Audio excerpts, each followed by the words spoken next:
Hey, what's up, guys? Gonna do the Beamer. Gonna switch it up because last week the Rough was the fastest car, so I'm gonna do that car this week. So I got my ass set up from Twin Ring Motegi East from last week, and I'm just gonna put the fuel all the way up. So I'm gonna do like I did with the other two cars and just run it till I'm out of fuel. Looks like the front's too low.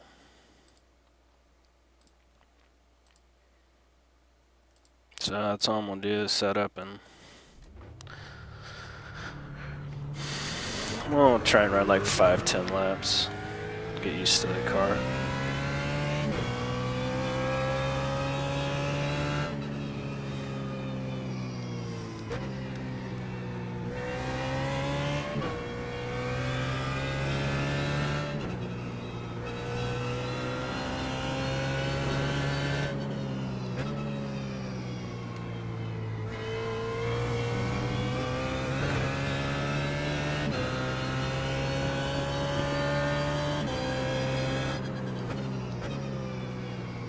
Just right now I'm really focusing on being smooth, you know, just squeezing on the brake, squeezing off the brake,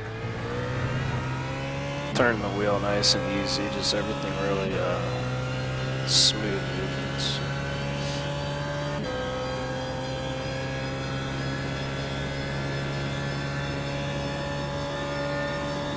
Important not to jab on the brake or jerk when you're turning. Actually did read on the forums that I think they're saying standard gears were the way to go, so kind of noticed I got into 6th gear pretty late there on that straightaway, so I'm going to come in and change those gears real quick. So I'm guessing mine are tall right now.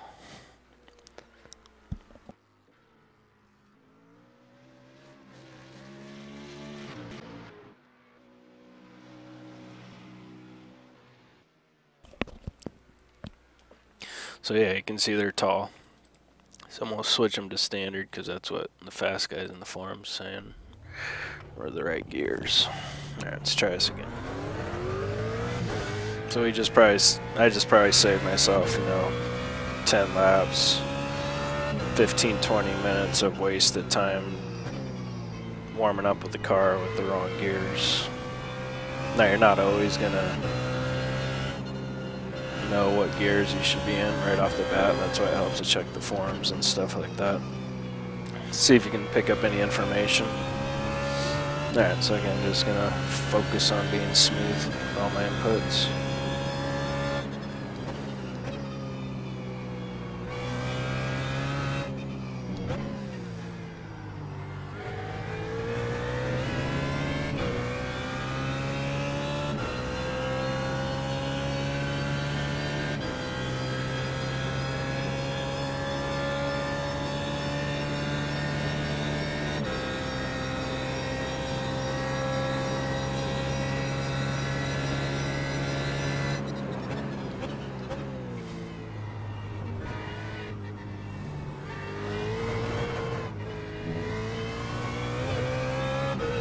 Rear end's definitely loose coming out of that little chicane.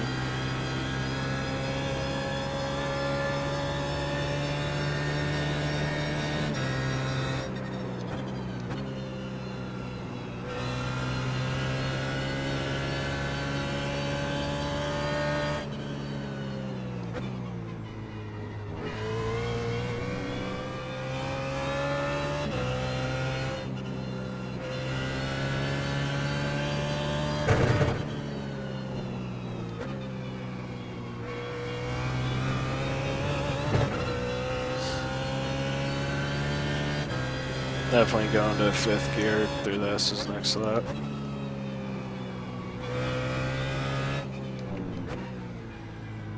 So right now all I'm doing is really just learning my shifting points, what gears I need to be in for what corners, what my braking points are, stuff like that.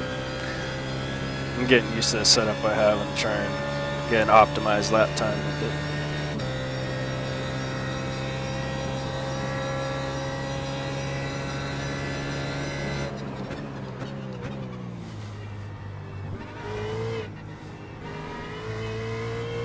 A little bit better there. It was a little bit smoother getting on the throttle that time.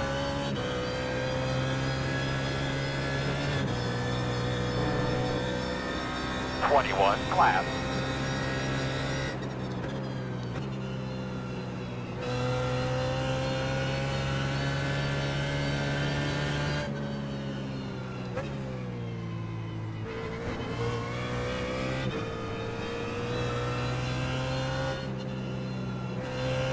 I'm down to 5th here. It's much better. Back down to 3rd. Go back up to 5th here. And back down to 3rd. And then 2nd for this last little 90-degree right. Yeah, it took too much speed into the corner.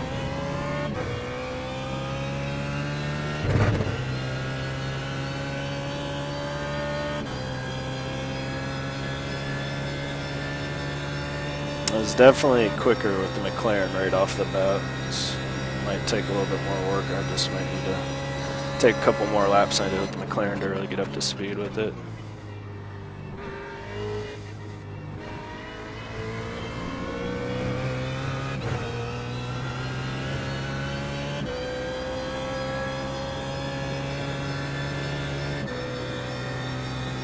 .91.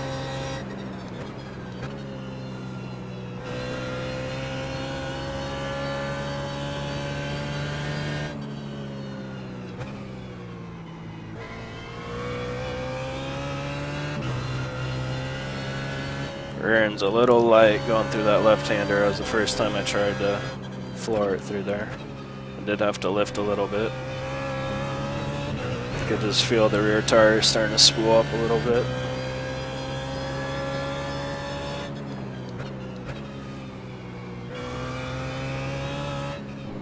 Brake a little bit earlier this time. That was much better.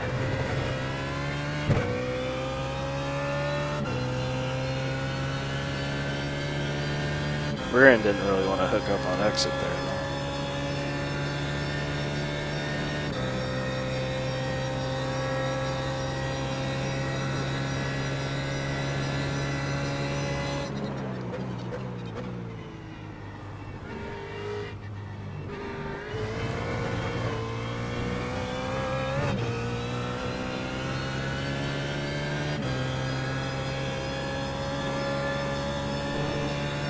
.21.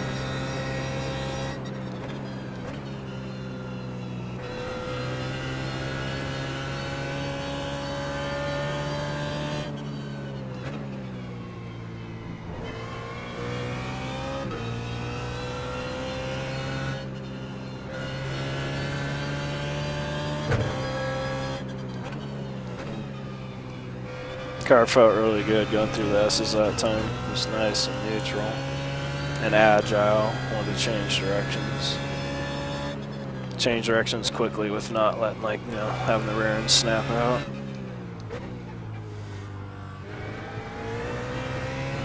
I just have to be a little more gentle getting on the throttle.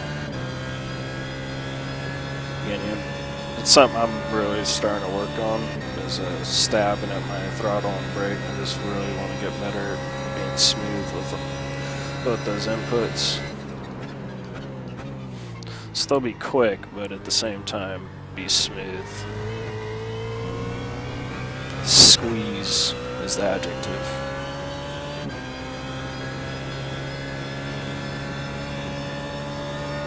.12.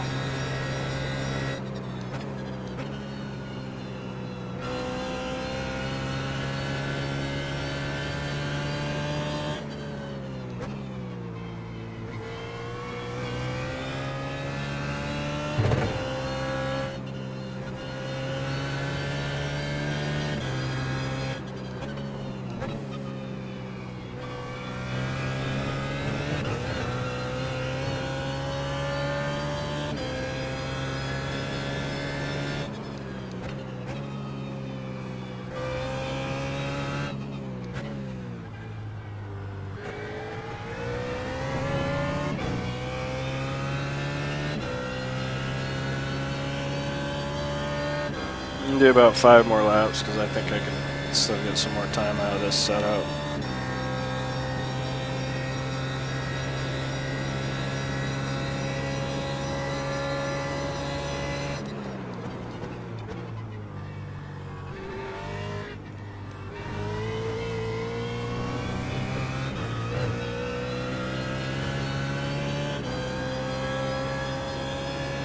Again though, right out of the box, this is a set I can put on the forums and say, here I have it guys, as a baseline for Road Atlanta. So, I mean, it's really hooking up right now.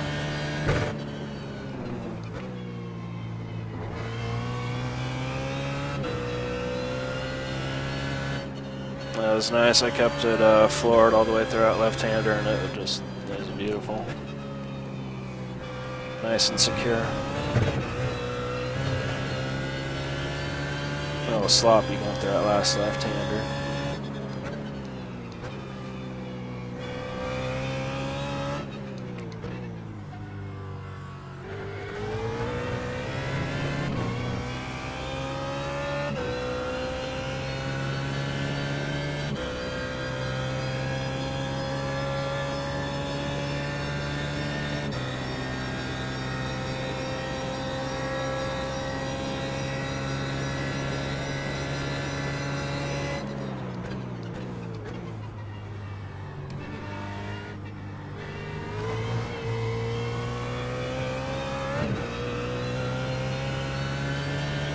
I'm gonna start being a little more aggressive, getting on the throttle, just to, you know, find more character flaws with the setup.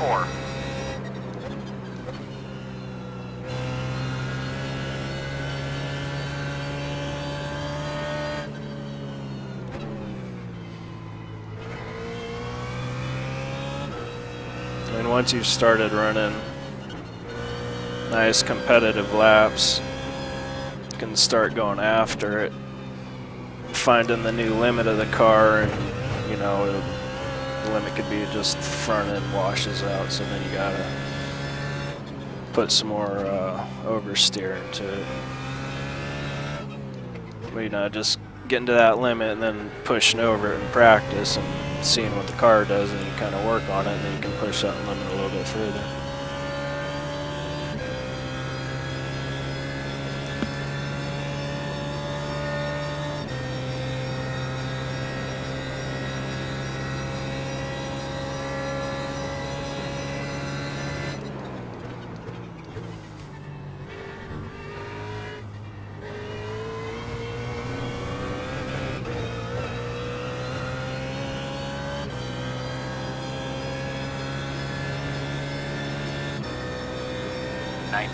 .95.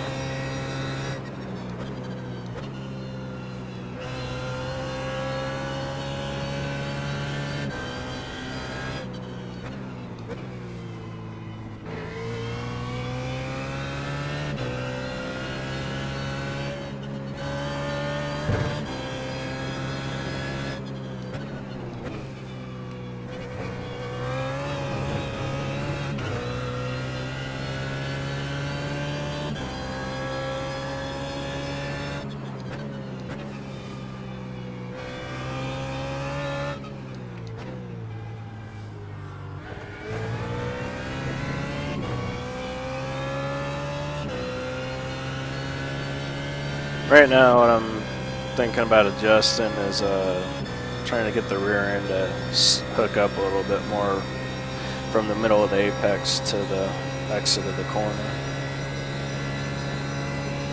Try and stop those rear wheels from spinning so much.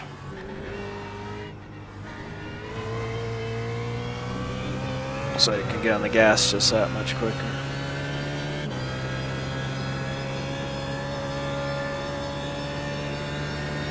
.88.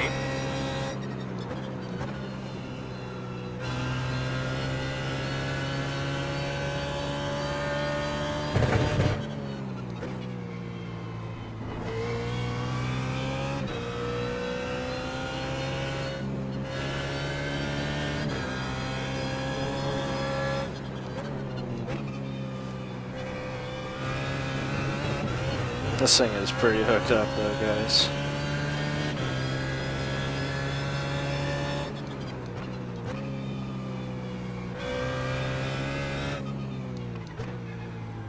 I don't know what it is about the two tracks, but the setup seemed to translate pretty well. Some purple in that second sector completely ruined the third sector. So the car feels really good. Doesn't feel as fast as the McLaren though.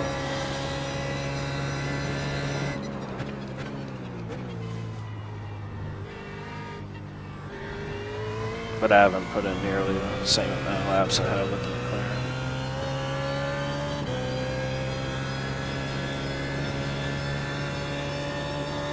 19.76.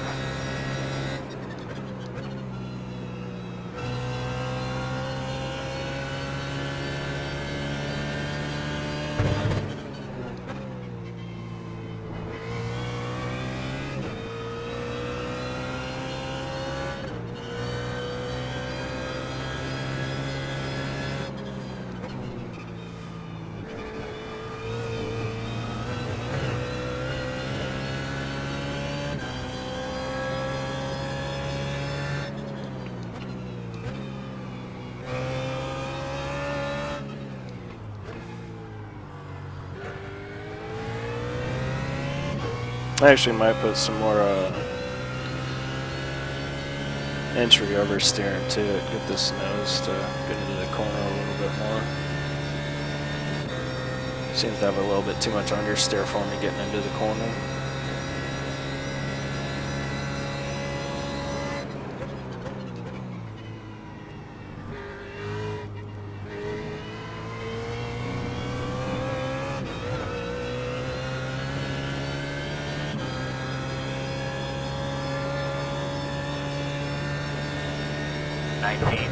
.94.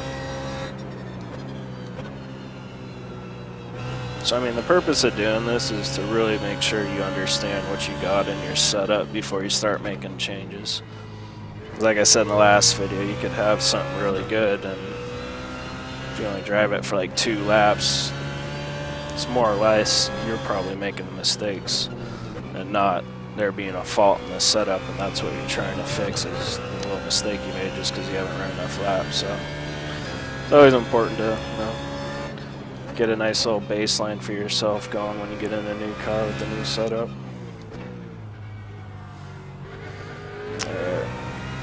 Alright, bring it in this lap.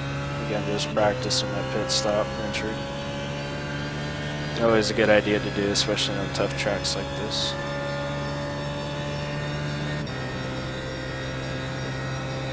I wish we could lower the car more because I haven't been bottoming out, but I'm pretty sure we got it maxed out.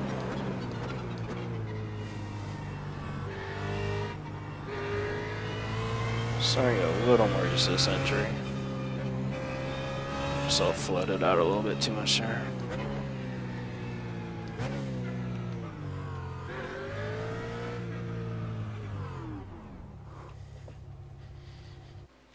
Alright, so we'll save this first.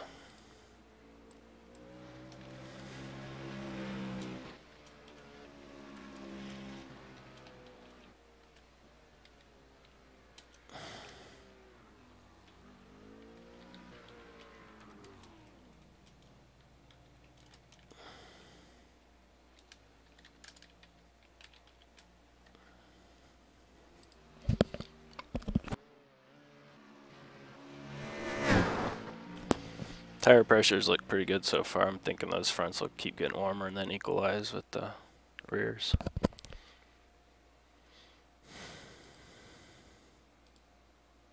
Yeah, I can't go any lower.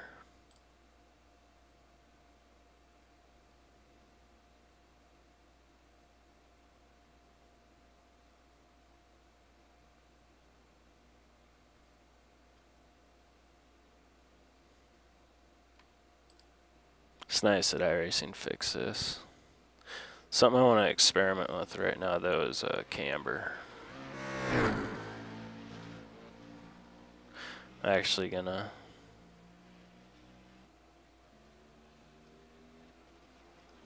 see what we got in the back.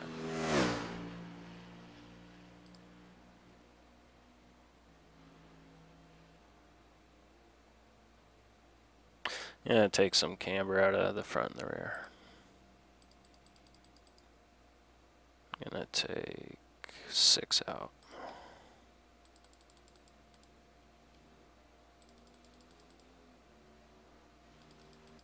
Actually, I'm not going to take as much out in the rear. Take 5 out in the rear. What I'm trying to do is I'm just trying to make a bigger contact patch. Especially in the rear. You always got to see how it popped from 1 to 2, because after, cool thing about iRacing is everything you adjust changes everything else. So once all those adjustments are made, then the car's gets its final geometry, and stuff like this you kind of have to keep an eye out on, because it won't be at the same number all the time. Dampening and that kind of stuff will always be the same, but like cambers, casters, stuff like that will be different. So yeah, I'm just trying to flatten the tire out a little bit more so I get a bigger contact patch, so I can get better traction coming out of the corners. Because balance wise, the car feels pretty spot on, so it's not like I'm really trying to do anything to change the balance of the car. I'm trying to get more grip out of the car. So this is more of a, I'm looking for more of a, it's more of a holistic approach where all 4 tires, I want the same thing.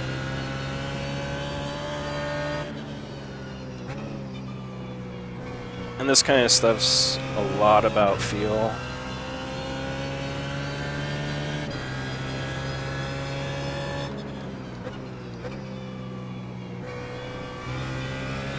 And of course, remember that I've done 10 laps on tires now, so this lap's feeling really good, but that's just because they're brand new tires. I'm kind of used to the track now.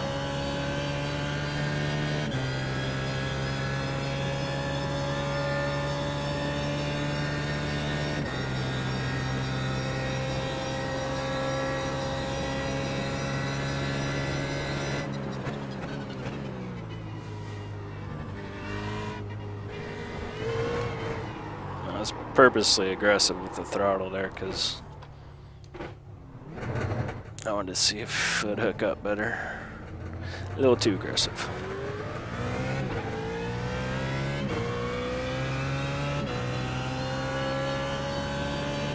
That's just all part of the testing process.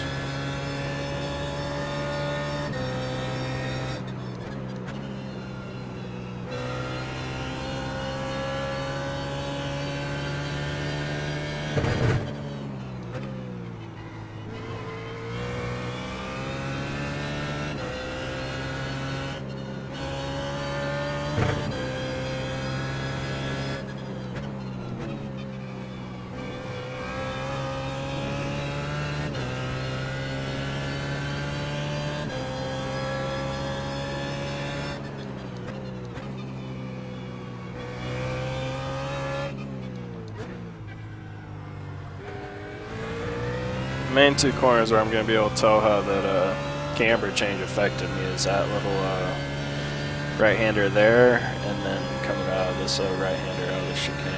I felt pretty good out of that right-hander.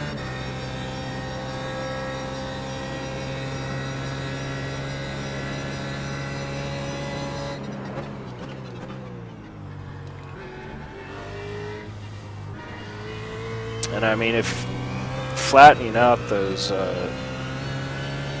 the camber, you know, making it so the top of the tires don't lean point as much inward, it even helps with braking because it just increases the contact patch, so it really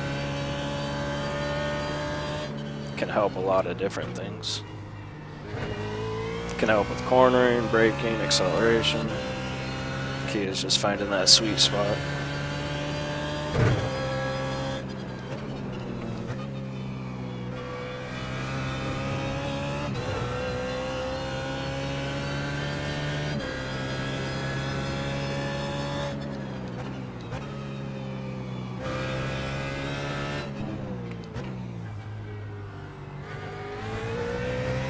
Again, I was really aggressive getting on the throttle there, and I remember it started breaking loose around the 3rd or 4th lap last time. It's hooked up really nice there.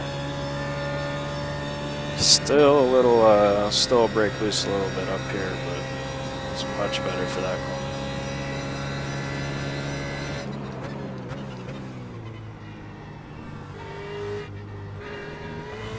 Oh, that's really nice.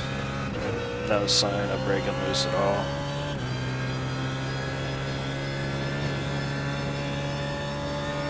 Nice, this went quick on that sector.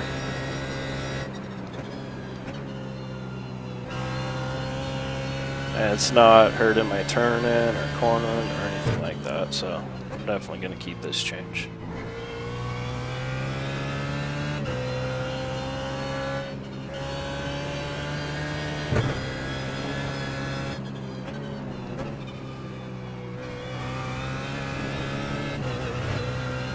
It's a good saying to think about whenever you're working on the throttle, other than squeezing on the throttle and squeezing off the throttle. If you ever have to lift after you first get on the throttle, before you get out the exit of the corner, if you ever have to lift, that means you got on the throttle either too early or you put too much throttle on too soon. So the next time you go around that lap, just work on either bringing in the throttle more gradual or bringing it in a little bit later. But you shouldn't ever have to like back out of the throttle at once you've got into it.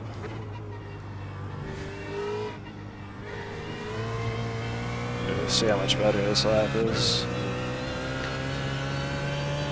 I was pretty distracted too, talking. So yeah, definitely hit on something with those cambers. Had too much camber in the car.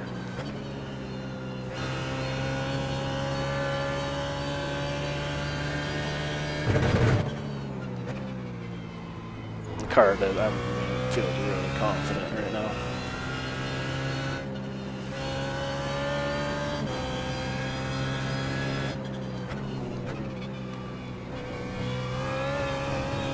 And that wasn't really something I could feel, like when I went to go do setup changes. I wasn't really thinking about changing the cambers, but then I looked at them and saw they had room to come down, so I thought it was something worth experimenting with. Because again, I didn't want to change the balance of the car, and you kind of change the balance of the car when you mess with the dampers. I wanted to just get my grip back there. But, I mean, the balance is awesome right now. I'm going to try and keep this balance with whatever setup change I do. Now I'm starting to run comparable times to the McLaren. If anything, I'm like a 10th off. But it does feel easier to drive this fast in this car than it did the McLaren. And I haven't done nearly as many laps.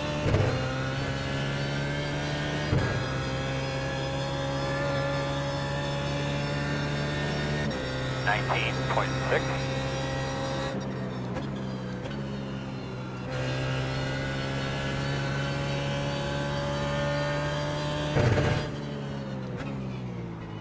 I mean, I've never been able to attack that top chicane like I have with the Beamer so far this week. Every other car I've had to be tentative.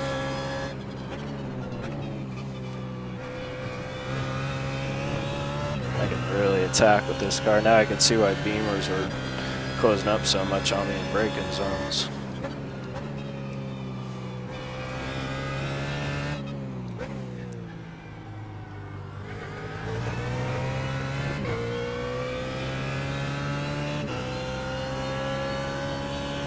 Alright, so I've done enough laps with that adjustment to know it was in the right direction.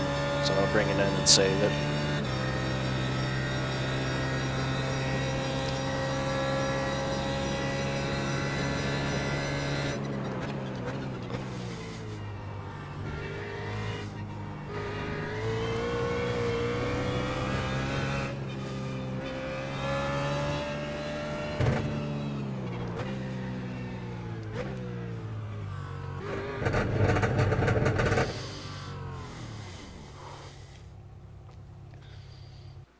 Alright, save that first.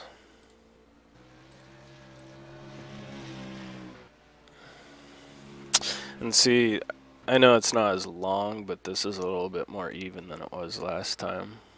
This inside was worn down a little bit more. Now I've flattened the tire out towards this direction where this side's close to the ground now, where it was higher up. Just kind of put more of that load on the rest of the tire instead of just hanging on the little inside corner. Alright, cool. So right now I'm just trying to think of something I can experiment with. Guess I could do tire pressures, but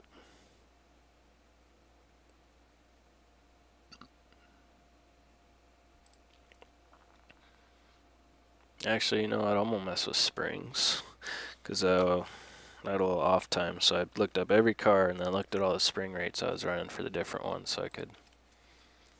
And by far, the Beamers are on the softest springs.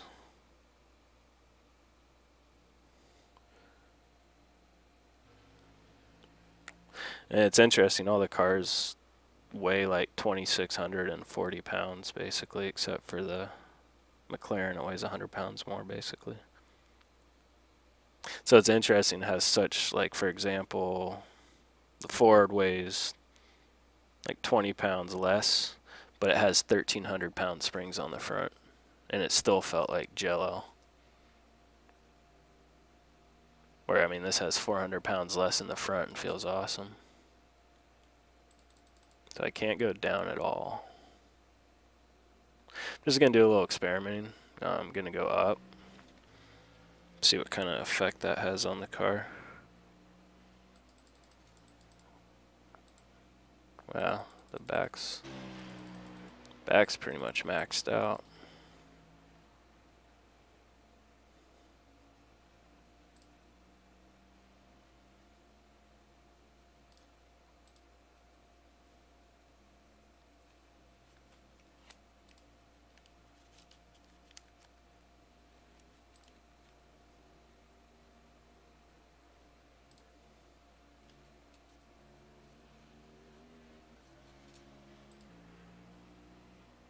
So yeah, I'll just max out the rear springs, and then make sure I remember this 2.7 is my ride height, so it just went up to 2.72 instead of 2.70. So we'll offset that. Actually, I'm going to see how low I can go. Because at the same time, you do put more weight on the rear tires, but you're compressing that spring more now when I'm lowering the rear end of the car. So it might offset the shift in weight balance of lowering it with putting a stiffer rear spring in there. It might kind of keep both those neutral. I can go down a lot. So this is all just experimentation. This is how I learn stuff. So now this, I mean, it says 663, but I probably added quite a few extra pounds to it just by lowering the rear of the car. And we'll go up here in the front. Let's go up one click, so that's not, because that's all I did in the back. And we'll bring this as low as we can. See if we can get any more out of the back. Yep, looks like we could get 1, 2 more, 3 more, 4 more clicks out of it, maybe 5. No, all right, 4 more.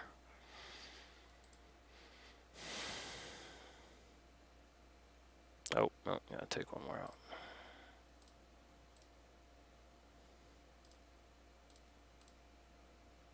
Am I going the wrong? Oh, no, I'm retarded. I'm changing springs.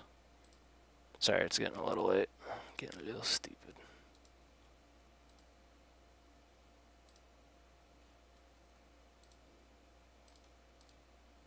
Yeah, that should work.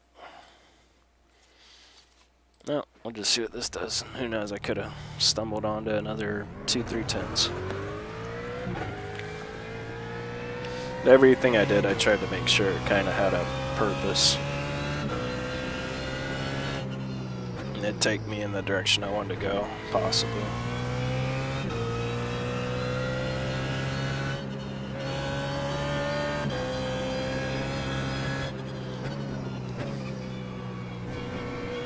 I just thought I'd show you guys a little bit more of my experimentation process instead of just cutting the video short after I make like one adjustment.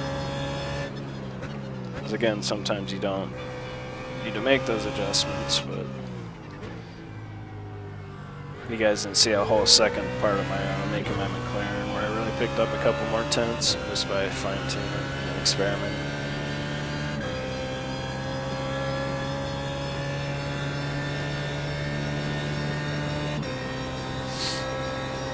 Another thing to pay attention to is my straightaway speed. Now that I lowered the rear end, it could have changed the aerodynamic drag of the car.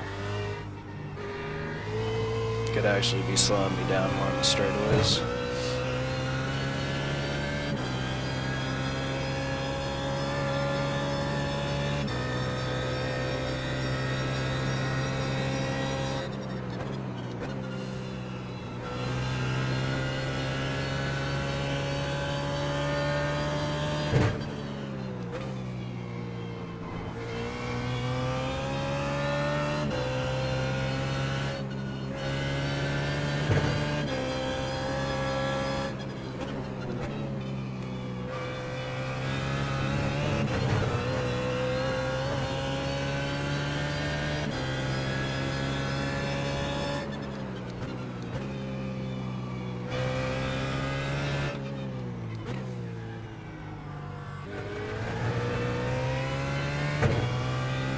Lowering that rear end might have just helped snug up that rear end just a little bit more too. Let's see, we'll give it a couple laps, see how it feels after a while. Sometimes when you put more load into the suspension, it feels good off the bat, but it doesn't work good for the long run. Because you're kind of putting more force into everything. This leads to more heat.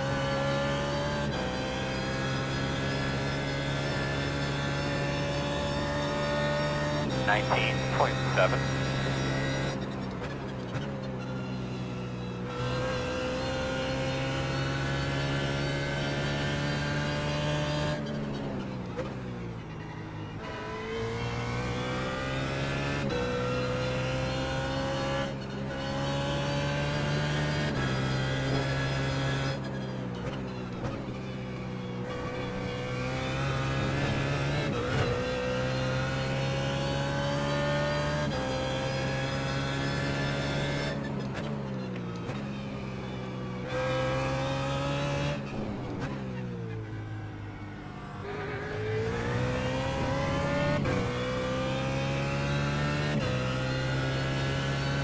At this rate, I'll be going back to my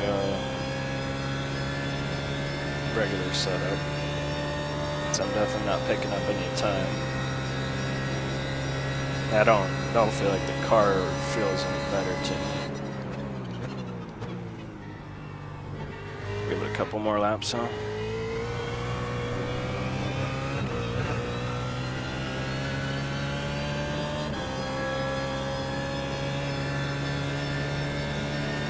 Purple, 19.82.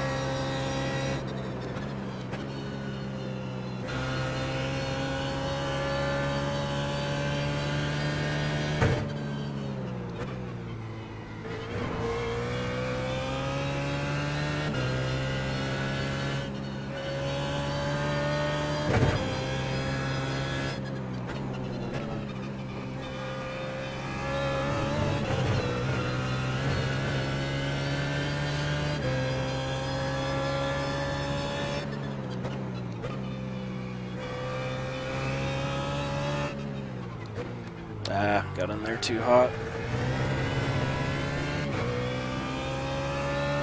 We went purple in sector 2, so now I might be thinking next day with this. It's 2 sectors I've gone purple. Just barely.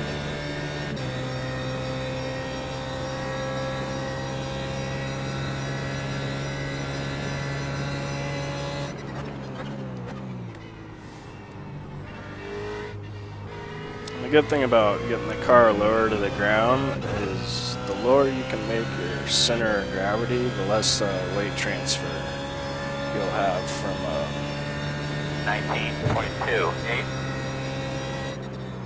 You know, the front to rear, or you know, the motions won't be so big and long, undulating. You'll have more precision in your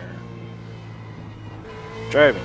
So that's why you want to lower center of gravity, so those transitional forces aren't happening in as large motions as they would be if your car was higher off the ground.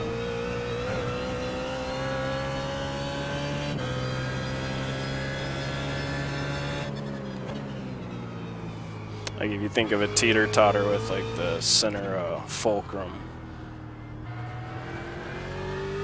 2 feet off the ground with springs on either end of the teeter-totter, and you push on either end, the springs are only going to go down so far. But if you make that fulcrum like 6 feet off the ground and have springs just as long at the same rate, it's going to go down longer and it's going to take longer to get there.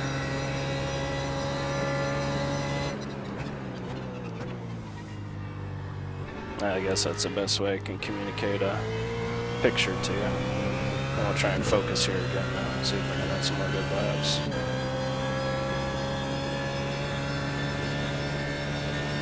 .59.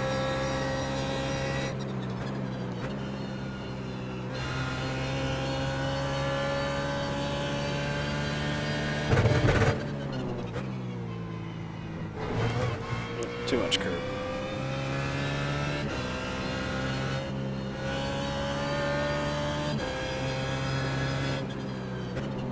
Basically, the lower you make the center of gravity, the more predictable your car is going to be. The more racy it's going to feel. The only thing really limiting you from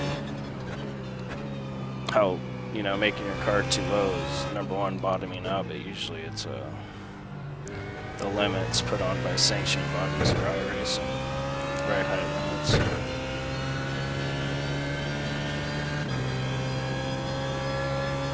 Alright, so I'm pretty much running, my optimal in McLaren was an 18.9, but I still have like 50 more laps of testing that than I do with this at this point. So I think that 18.9 will come with time. Do like 2 more laps. Right now I'm going to really pay attention to corner entry, how the front end feels. So I might mess with the rebound just a little bit. Now we're getting a little bit longer into the run. I feel like it could turn in a little bit better there. And there.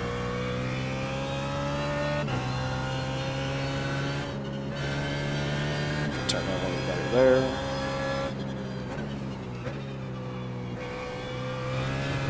Yeah, so I'm gonna work on that turn in a little bit. Just gonna do that with a little rebound stiffness and bump stiffness. Get that nose to dive down a little bit more with the bump stiffness, and then stay down there with the rebound stiffness on the front low speed dampers.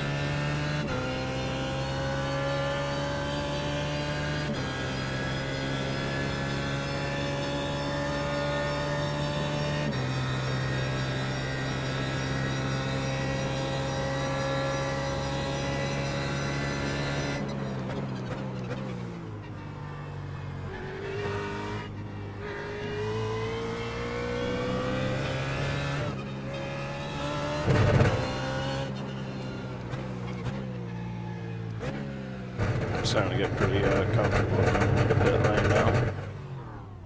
Still need to practice it about 100 more times though. Alright, so I'm going to save this because again I ran my best time I'd have by like 2/10 with it. And it felt really good. How many laps did I do in that run? 7-lap run. This is a good way to compare your fast laps for each stint, like on which lap it was. See here, I ran my fastest lap on my 4th out lap, and this one I did on my 3rd. Alright, so back to tuning. Just gonna mess with the dampeners. So I'm gonna go 2 clicks less on the compression. Again, that's to help the nose. Allow the nose to come down a little bit quicker when you stab on the brake, shift that weight to the front tires quicker. And then the rebound, I'm gonna just max this all the way out so this slows. Ooh, how high up can I go? Oh wow, I thought it was the 10. So I was at 9, I'm only gonna go up 2.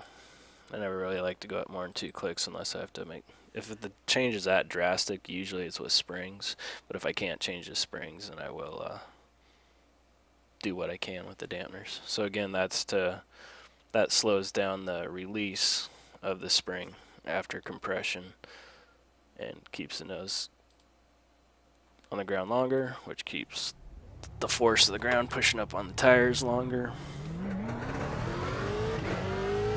and hopefully giving us more turn, more oversteer on entry and mid-corner.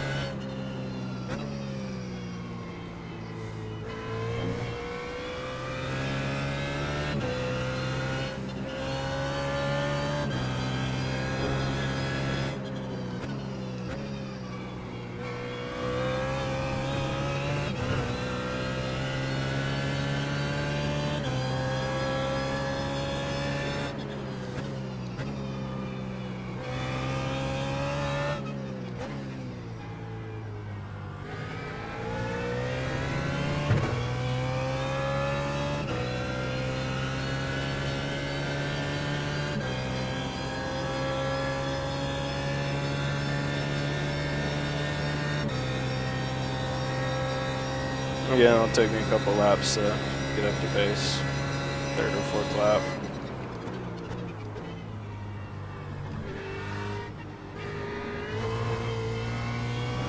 And really get on the throttle a lot more aggressively there than I could earlier.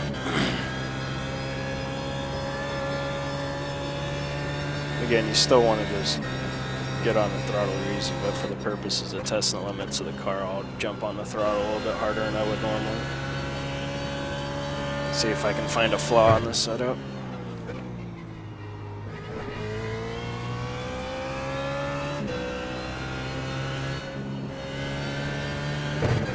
that felt really good.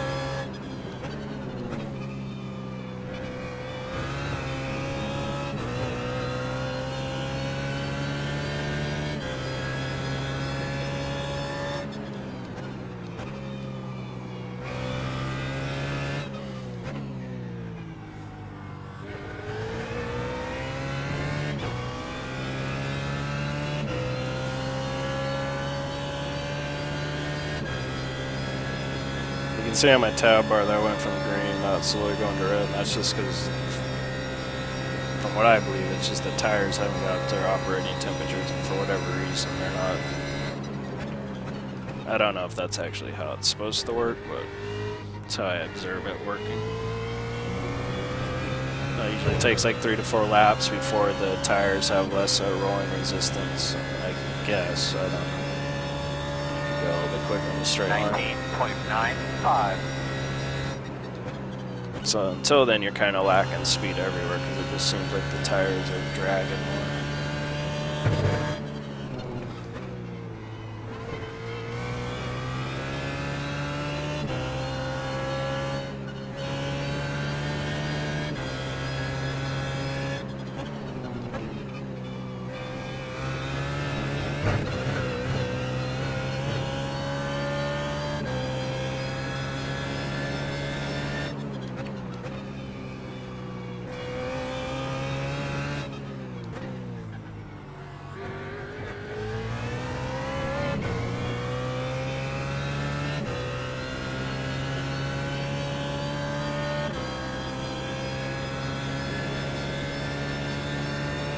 Car does have better turn-in response now,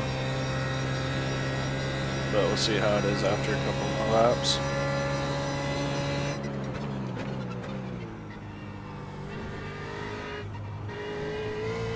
Ooh, that was really nice through there.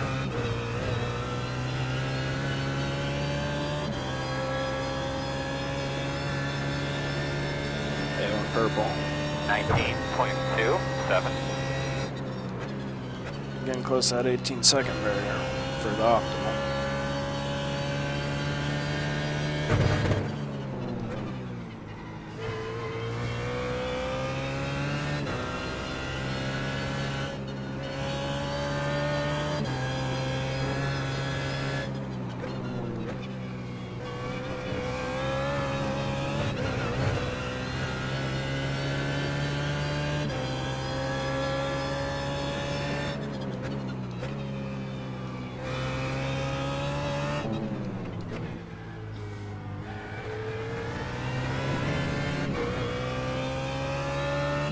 Ooh, man, that had a really nice sector. Green into the 25.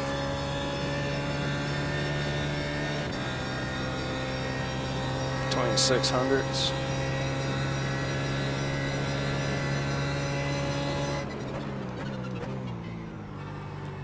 Nah, I drove in too hot.